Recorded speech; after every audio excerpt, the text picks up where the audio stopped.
Hello everyone, welcome back to study with Namrata Pandey. बहुत दिनों के बाद आप लोगों के सामने मैं आई हूँ। आप लोगों को बिल्कुल पता होगा 4 से 5 दिन पहले ही सीटेट का डेट जो है डिक्लेयर हो गया है। 31 जनवरी को आपके सीटेट का एग्ज़ाम है और मैंने एस्टेट के कुछ प्रश्न पत्रों को या उसको आप ये कह लीजिए आंसर की को मैंने मिलवाया था, कुछ बाकी रह गया था और मैं बीमार पड़ गई थी, फिर मैं घर चली गई थी। तो अब डायरेक्ट हम लोग सीटेट का शुरू करते हैं। आप लोगों में से किसी को अगर एस्टेट का आंसर की भी चाहिए तो कमेंट कर बताइएगा, आपको मैं ज़रूर प्रोवाइड करवाऊंगी। मेरे पास लगभग सभी एस्टेट के जो एग्ज़ाम हुए हैं मेरे पास सामाजिक अध्ययन के अवेलेबल हैं, मैं आपको प्रोवाइड करवाने का प्रयास करूँगी। आज जो टॉपिक है, आप लोग जैसे कि सीटेट के अगर कैंडिडेट हो या सीटेट का एग्ज़ाम दे रहे हैं आप लोग, तो आप लोगों को पता है पेपर 1 के लिए आपको क्या पढ़ना है। 1 से 5 तक का आपको पढ़ना है एनसीईआरटी का बुक, जिसमें कि मैथ भी आपको देखना है। और पेपर 2 के लिए आपको 6 to 8 का सामाजिक अध्ययन यानी कि आपका जो सिविक्स है, हिस्ट्री है और पॉलिटिकल साइंस है। इसमें से मैंने 6 to 8 में से इतना डिटेल में, इतना क्लियर मैंने बताया है मेरे चैनल के प्लेलिस्ट में, आप देखिएगा तो आपको बहुत कुछ समझने को और देखने को मिलेगा। मैं इतना दिन में लगभग मुझे लगता है 26-27 दिन बाद मैं आपके लिए वीडियो बना रही हूँ और इस दौरान भी काफ़ी लोगों ने देखा है पिछले वीडियो को और कमेंट्स कर कहा है कि काफ़ी यूज़फुल सारे क्लास हैं। तो आप लोग उसको देख लीजिए। बाकी जो भी बचा हुआ है एक बार मुझे रिमाइंड करा दीजिएगा। 6 to 8 तक में क्या बचा हुआ है उसको मैं आप लोगों को प्रोवाइड करवाऊँगी आगे। बात करते हैं अभी जो चल रहा था सीटेट को लेकर के, इसी बीच में एस्टेट का आंसर किया गया तो मैं उसको लेकर आगे बढ़ने लगी। सीटेट का जो मैंने शुरू किया हुआ था, जो आपका सीडीपी है जो कि आप 30 नंबर का देते हैं, उसमें से मात्र आपको 23 टॉपिक ही पढ़ना है। और ये कौन कौन सा टॉपिक है ये सारा कुछ मैंने डिटेल में आपको बताया है। एक बार आप अगर कोई नए हैं तो चैनल के प्लेलिस्ट में देखिएगा, बाकी मैं इस वीडियो के डिस्क्रिप्शन बॉक्स में दे दूँगी, उसको चेक कर लीजिएगा। उस 23 टॉपिक में 2 टॉपिक मैंने कंप्लीट करवाया था और जो एक टॉपिक कंप्लीट करवाया तो उसका प्रैक्टिस सेट यानी कि उससे जुड़ा हुआ सारे महत्वपूर्ण प्रश्न को अगले वीडियो में मैंने सॉल्व करवाया है। दूसरे टॉपिक को जैसे कि बाल विकास के सिद्धांत है दूसरा टॉपिक, तो एक दिन मैंने उस पूरे टॉपिक को कंप्लीट किया, यानी कि अब तक में जिस तरह के प्रश्न पूछे गए हैं उसी से जुड़ा हुआ वो पूरा टॉपिक है, पूरा डिटेल में मैंने आपको बताया है और उस पर मैंने प्रैक्टिस सेट आपको अगले दिन करवाया है। 2 टॉपिक कंप्लीट करवाया था और उसका प्रैक्टिस सेट कंप्लीट करवाया था। उसके बाद एस्टेट का आंसर की लेकर आगे बढ़ने लगी और अभी फिर बहुत दिनों से नहीं आ रहा था क्लास, अब कंटिन्यू रहेगा। एक दिन बीच बीच में कभी कभी गैप भी हो सकता है, इसके लिए आप लोगों को नहीं सोचना है। और मैं ये क्लास जो मैं प्रश्न आपको बताती हूँ, ज़रूरी नहीं है कि यही प्रश्न हूबहू आपसे पूछे जाएंगे, लेकिन ये निश्चित है कि इसी तरह के प्रश्न पूछे जाएंगे, क्योंकि एस्टेट नहीं सीटेट है और सीटेट का जो भी प्रश्न पूछा गया है आप लोगों के पास प्रैक्टिस सेट होगा तो उससे भी आप अनुमान लगा सकते हैं कि किस प्रकार के प्रश्न पूछे जा रहे हैं और पूछे जाते हैं। तो 2 टॉपिक हमने कंप्लीट किया था पूरा प्रैक्टिस सेट के साथ। आज हमारा तीसरा टॉपिक होगा आनुवांशिकता और वातावरण का प्रभाव। और ये जो आप देख रहे हैं सीडीपी यानी कि चाइल्ड डेवलपमेंट, बाल विकास के बारे में, तो ये जो आनुवांशिकता है और वातावरण का प्रभाव बच्चे पर किस प्रकार से होता है, मैंने सारा चीज़ आपको बताया है। 0 से लेकर 6 वर्ष के बच्चे, 6 से 12 वर्ष के बच्चे और टोटल आपको इसमें 18 वर्ष की उम्र तक के बच्चों का अध्ययन करना है। उसी से जुड़ा हुआ आपको सवाल पूछा जाता है, उसी से पूछा जाएगा। आपके सामाजिक अध्ययन में कितने नंबर का किस प्रकार से सीडीपी जो है आपका किस प्रकार से पेडागॉजी पूछा जाता है, इंग्लिश में किस प्रकार से पूछा जाता है, हिंदी में कितने नंबर का पूछा जाता है, इन सब पे डिटेल में मेरे चैनल पर आपको वीडियो मिल जाएगा रिसेंट का, आप लोग देख लीजिएगा। तो आज का जो टॉपिक है यह है आनुवांशिकता एवं वातावरण का प्रभाव। और जिस तरह आपको पता है 2 टॉपिक आप लोगों ने देखा है, जिन्होंने नहीं देखा है वो एक बार ज़रूर देखिए, बिल्कुल सब कुछ समझ में आ जाएगा। हम लोग हिंदी इंग्लिश को साथ लेकर आगे बढ़ रहे हैं, क्योंकि ये जो बाल विकास है इसमें इंग्लिश शब्द को जानना बेहद ज़रूरी है, क्योंकि जो कुछ ऐसे शब्द होते हैं जो आपको हिंदी बिल्कुल आप नहीं समझ पाएंगे, लेकिन इंग्लिश में देखेंगे तो आपको उसका आंसर बिल्कुल आप टिक करके आएंगे। और प्रश्न इस तरह से होता है कि इस साइड आपका हिंदी रहता है तो इस साइड आपका इंग्लिश होता है, इसीलिए हिंदी इंग्लिश को साथ लेते हुए हम आगे बढ़ रहे हैं। तो आज जो हमारा तीसरा टॉपिक है आनुवांशिकता एवं वातावरण का प्रभाव।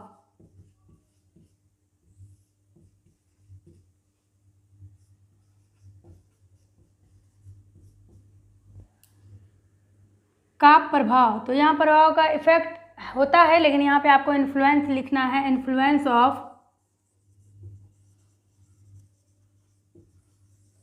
इन्फ्लुएंस ऑफ अनुवांशिकता, यानी कि हेरिडिटी, अनुवांशिकता का हेरिडिटी एंड वातावरण, इन्वायरमेंट।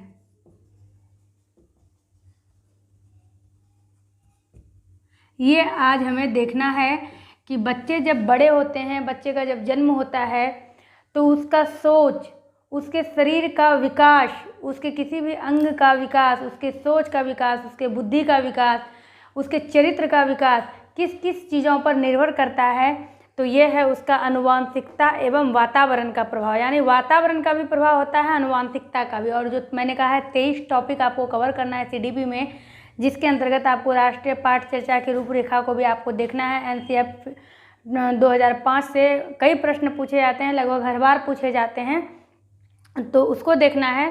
तो ये जितने भी टॉपिक हैं, सब में कुछ ना कुछ आपको मिलता जुलता नज़र आएगा, सारे टॉपिक में कुछ ना कुछ आपको मिलता जुलता नज़र आएगा। अब हम समझेंगे बाल विकास की जो प्रक्रिया है वो आंतरिक और बाह्य दोनों कारणों से प्रभावित होती है। आंतरिक हो गया आपका अनुवांशिक, यानी जो बच्चे के माता पिता में, जो बच्चे के दादा में, चाचा में जो लक्षण होता है वो आंतरिक हो गया, वो आंतरिक कारण हो गया बच्चे के विकास पे जो दिख रहा है, बच्चे के विकास का आंतरिक कारण हो गया उसका अनुवांशिकता, जिसको कि आप कहते हैं वंशानुक्रम, जो उनके वंश में चला आ रहा है। ये सारी चीज़ों का वर्णन पिछले टॉपिक में भी हुआ है, क्योंकि सारे टॉपिक मिलते जुलते होते हैं। और ये जो वातावरण का प्रभाव होता है ये बाह्य कारण होता है। ये मैंने आपको बताया था, जैसे कि दक्षिण अफ्रीका के आप लोग देखेंगे तो वो काले होते हैं, तो वहाँ समझ पाना थोड़ा सा कॉम्प्लिकेटेड क्या होगा कि अब आप क्या समझिएगा कि वहाँ वातावरण जो बाह्य कारक है उससे वो काले हो रहे हैं, या फिर वंशानुगत कारण है, अनुवांशिकता का कारण है, उनके फादर, उनके ग्रैंडफादर सब काले हैं इसीलिए वो काले हो रहे हैं। यहाँ आपको समझना है। तो ये यहाँ पर आप देखिएगा, जैसे कि ठंडा प्रदेश है, यहाँ पे दोनों आप माइंड में कैच कर सकते हैं कि एक तो चाहे उसके पिताजी हो, चाहे दादा हो, चाहे और भी कोई हो, बाह्य वातावरण के कारण अगर वो काले हो रहे हैं, तो अब उनके अंदर जो है वो आंतरिक कारण उनका बन गया है, अब उनके बच्चे भी उसी तरह से काले काले ही होंगे। अब हिमाचल प्रदेश के लोगों को आप ले लीजिए, वहाँ के लोग गोरे होते हैं, वो भी ठंडा प्रदेश है। आप जिस तरह ज्योग्राफी में जानते हैं कि जब दक्षिणी ध्रुव पर आएंगे तो वहाँ भी ठंडा मिलेगा आपका, और उत्तरी ध्रुव पर जाएंगे तो वहाँ भी आपको ठंडा मिलेगा। तो वो ठंडा प्रदेश है, लेकिन वहाँ के लोग गोरे होते हैं। तो वो कुछ वातावरण जो बाह्य कारक जिसको हम कहते हैं, कुछ अनुवांशिकता जो आंतरिक कारण हम लोग कहते हैं। अब और यहाँ पर हम समझते हैं जो समाज है और जो बच्चे की आर्थिक स्थिति से भी बच्चों का विकास नहीं होता है, जो हम लोगों ने समझा है कि जिसका सोच संकुचित हो जाता है, नैरो थिंकिंग हो जाता है, बच्चे अगर किंचित हो जाते हैं, किसी भी चीज़ की पूर्ति अगर उसके जीवन में नहीं हो पाती है, तो कुंठित टाइप के जो बच्चे हो जाते हैं, तो वो भी बालक के विकास पर प्रभाव पड़ता है। तो आपका शारीरिक विकास या सामाजिक आर्थिक विकास, ये सभी शारीरिक विकास, यानी कि अगर आप देख रहे हैं कोई डेवलप नहीं कर पाया, जितनी उसकी उम्र है उसके अनुसार उसकी हाइट नहीं है, जो हाइट है उसके अनुसार वेट नहीं है, तो ये इसको शारीरिक हम कहेंगे विकास। और शारीरिक विकास अगर थम सा गया हो तो शारीरिक विकास, सामाजिक आर्थिक विकास, ये सभी बाह्य कारण है। जबकि जो आपका संवेगात्मक विकास है, इमोशनल जिसको आप कह रहे हैं, जो आपका बुद्धि का विकास है, ये सभी आंतरिक कारण है जो दिखते नहीं हैं, लेकिन उसका प्रभाव होता है कि इसके तो खानदान में सब वकील डॉक्टर बनते आ रहे हैं, तो ये बच्चा तो बनेगा ही बनेगा। तो इसको हम लोग कहते हैं आंतरिक कारण। अब हम लोग इसमें समझेंगे अनुवांशिकता का जो स्वरूप होता है, या जिसको आप कहते हैं अनुवांशिकता की अवधारणा, उसके अंतर्गत समझना है सिर्फ आपको अनुवांशिकता का स्वरूप तथा अवधारणा।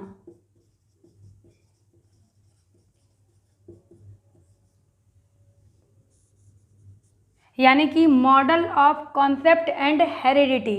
कॉन्सेप्ट क्या हो गया आपका अवधारणा, मॉडल क्या हो गया आपका स्वरूप, किसका, तो अनुवांशिकता का यानी हेरिडिटी का। तो concept of model and concept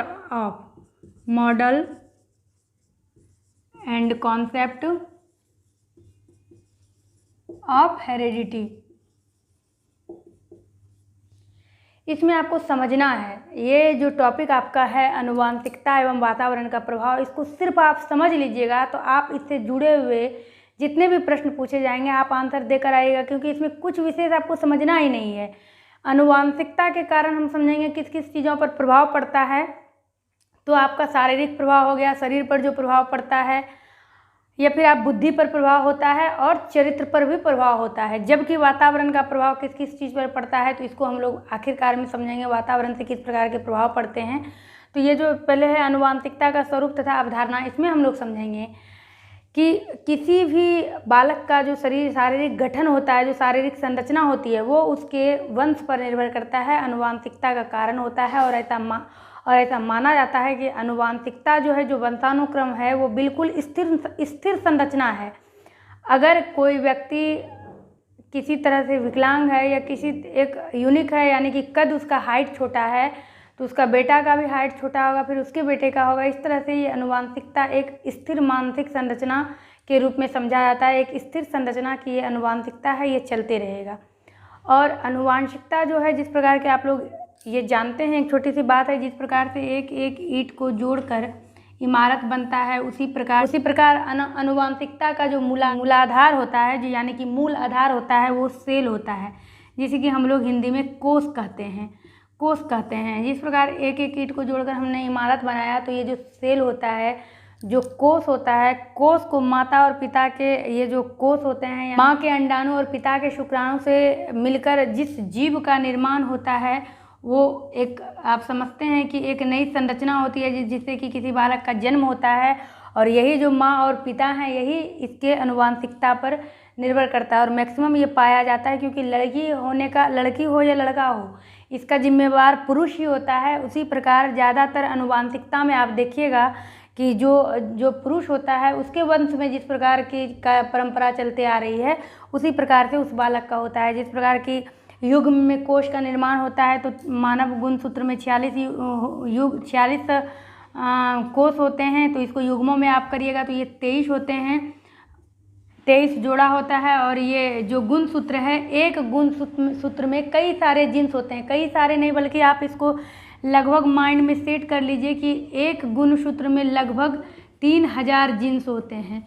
तो इस तरह से कभी कभी जुड़वा बच्चा भी हो जाता है, कभी कभी सिंगल, कई गुणसूत्र, कई ये जो क्रोमोजोम्स होते हैं, किस प्रकार से डेड में परिवर्तन हो जाते हैं, तो किस तरह से फिर होता है। तो ये तो एक अलग टॉपिक चला जाएगा। बस इसको ये समझना है कि किस प्रकार से ये आनुवांशिकता कन्वर्ट होता है।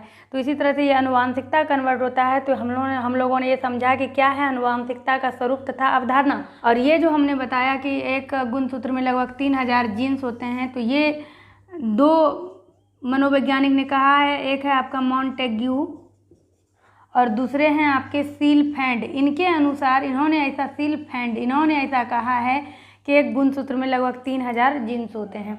इसको हमने समझा। अब समझेंगे कि आनुवांशिकता का प्रभाव के अंतर्गत, यानी कि आनुवांशिकता का जो प्रभाव होता है वो कैसे होता है, या किस तरह से हम लोगों को दिखता है। तो इसको हम लोग मिटा लेते हैं। ये देखेंगे 2 मनोवैज्ञानिक का मैंने लिखा हुआ है, क्योंकि कभी कभी कोटेशन देकर भी आपसे पूछ लिया जाता है किसने कहा है शारीरिक एवं मानसिक विशेषताओं का माता पिता से संतानों में हस्तांतरण होना आनुवांशिकता है।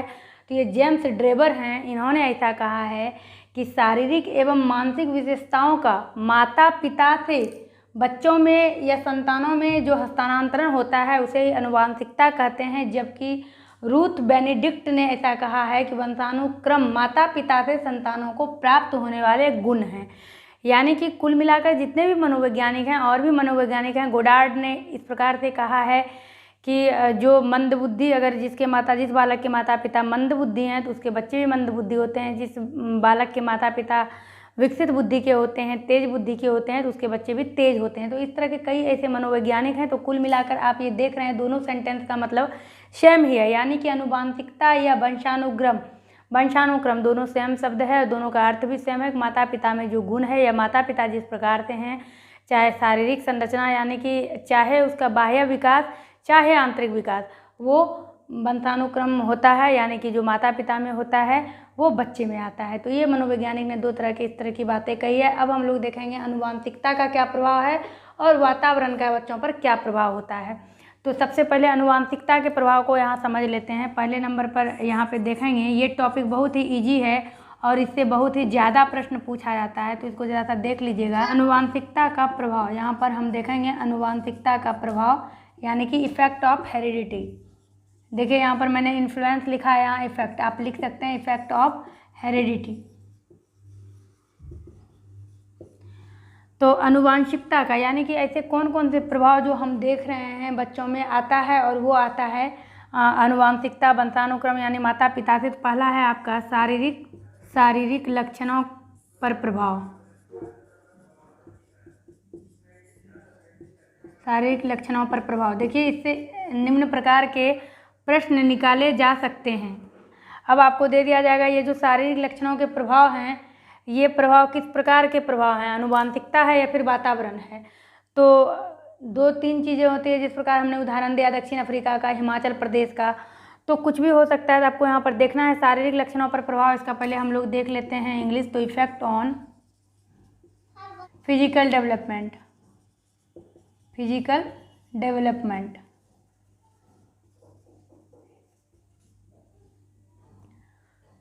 दूसरा आप देखेंगे, दूसरा है आपका बुद्धि पर प्रभाव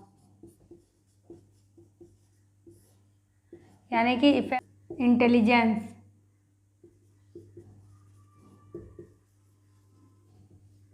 और तीसरा आप ये भी ले लीजिए चरित्र पर प्रभाव। चरित्र पर प्रभाव को आप समझ सकते हैं कि ये थोड़ा सा आपका वातावरण या समाज से भी जुड़ा हुआ होता है। जिस तरह के समाज में आप रहेंगे उस तरह से आपके चरित्र का निर्माण होता है। लेकिन एक मुख्य कारण आपका वंश भी होता है, अनुवांशिकता भी होता है चरित्र पर प्रभाव। तो ये थोड़ा सा कॉम्प्लिकेटेड या कन्फ्यूजन क्रिएट करने वाला है। इस ऑप्शन पर थोड़ा सा रुकिएगा, समझिएगा और प्रश्नों के अनुसार उत्तर दीजिएगा। पर प्रभाव तो हो गया इफेक्ट ऑन कैरेक्टर।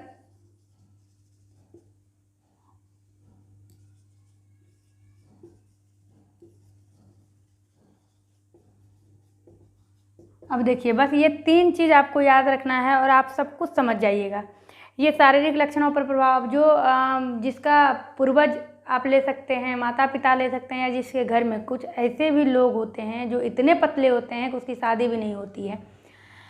तो जैसे अगर कोई बच्चा मानसिक कमज़ोर है या फिर शारीरिक कमज़ोर है, उसको किसी प्रकार से कोई दिक्कत है, एक आँख का, उसके घर में ही लोग पहले से ही अंधे पैदा होते हैं, तो इस तरह से जो होता है ये शारीरिक लक्षण का प्रभाव है। आपको ये स्पष्ट देखने को मिलेगा और ये वंशानुगत है। ये ऐसा नहीं है कि ऐसे समाज में वो रह रहा है तो उसका जो है कद छोटा हो रहा है, ऐसा नहीं है। ये बस अनुवांशिकता का प्रभाव है। दूसरा आपका बुद्धि पर प्रभाव है। अगर समाज कितना भी सुस्त क्यों ना हो, लेकिन अगर उसके घर में कोई व्यक्ति मेहनत करके तेज बन रहा है, तेज बना हुआ है या किसी पोस्ट पर है, कुछ कर रहा है, तो वो बच्चा भी किसी भी हालात में उसके बुद्धि पर प्रभाव पड़ेगा और वो कुछ ना कुछ ज़रूर करेगा। लेकिन अगर उसके फैमिली में जो उसका, आप ये समझ लीजिए माता पिता अगर मंद बुद्धि के हैं, तो उसको कितना भी बड़ा स्कूल में क्यों ना दे दीजिए, उसको तरक्की करने में समय लगेगा। कुल मिलाकर आप ये कह सकते हैं कई बच्चे नहीं भी कर पाते हैं। और ये चरित्र पर प्रभाव का मैंने बता दिया। तो इसी बुद्धि के प्रभाव के अंतर्गत गोडार्ड ने ऐसा कहा था कि मंद बुद्धि वाले माता पिता के बच्चे मंद बुद्धि के होते हैं और तीव्र बुद्धि वाले माता पिता के बच्चे तीव्र बुद्धि वाले होते हैं।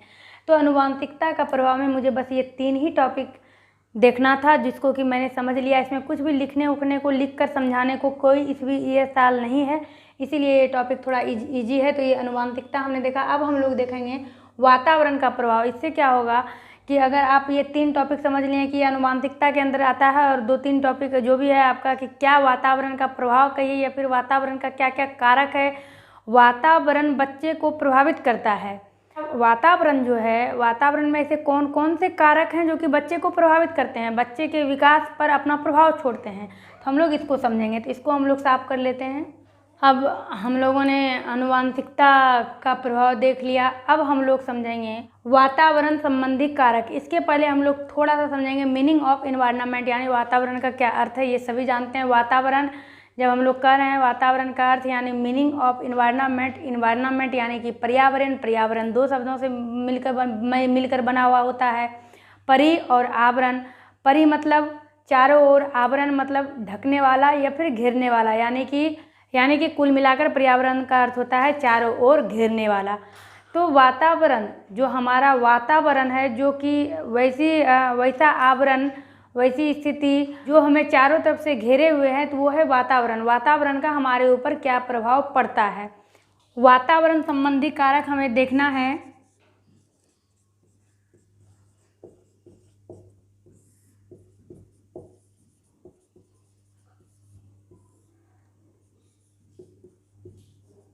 यानी कि इन्वायरमेंट रिलेटेड फैक्टर।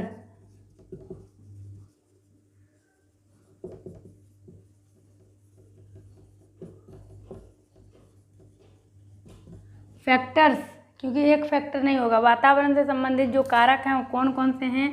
पहला है आपका भौतिक कारक,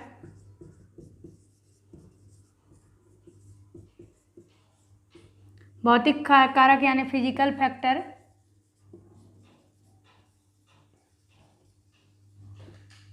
दूसरा है आपका सामाजिक कारक, यानी कि सोशल फैक्टर। तीसरा है आपका आर्थिक कारक, economical factor.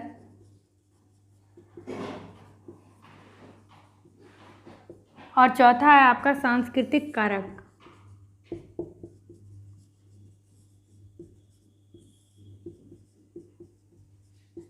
Cultural factor. Cultural factor, जहाँ गर्म प्रदेश होता है वहाँ के लोग जो हैं काले होते हैं, जहाँ ठंडा प्रदेश होता है वहाँ के लोग गोरे होते हैं।